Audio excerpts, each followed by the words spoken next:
Another big thing in engagement is what we call contrast.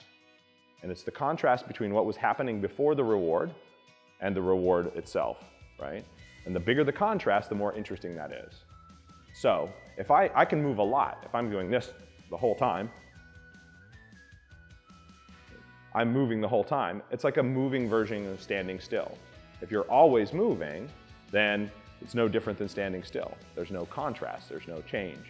And the dogs are intrigued by stuff happening. And so if I stand still and all of a sudden go, yes, and take off, they go, whoo, what's happening? And the bigger the contrast between those things, the more interesting that is. And so yesterday, I commented on trying to make an explosive first step, kind of an abrupt, quick step when you release the dog, because they find that exciting and inherently interesting. And so you'll get better motivation and better attention if you make a bigger contrast there. The other thing you'll hear us talk about a lot is creating what we call a reward event, right? And so I think when I started training with rewards with dogs, I had a tendency to look at, we all focused on what it was you were using to reward the dog, right? Are you using food? Are you using a toy? Is it a hot dog? Is it kibble? Is it a tennis ball? What is it? What's the thing itself? Over time, I've come much more to focus on the interaction aspect of the reward, right? The reward is something the dog and I sort of do together. And the object, whether it's food or toys or whatever, is less important than how we interact together with it, right?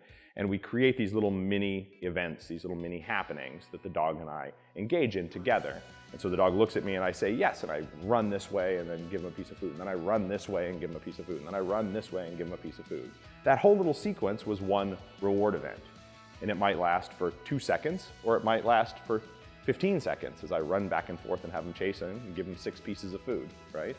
And so by varying the duration of that, so that little reward sequence, one of the ways I can increase value in a reward is by making a longer reward event or a more intense reward event. And that little checkout we talked about, post-reinforcement pause, that part where your dog checks out after a reward, if you vary the duration of that little reward event that you create for the dog won't check out afterwards because they don't know when it's over. If I'm very predictable, I say yes, give you 1 piece of food, stand up straight, get another piece out, reset. Yes, give you 1 piece of food, stand up straight, get another piece, reset. I'm very predictable. And the dog knows that after each reward, there's 5 seconds before the next one's coming.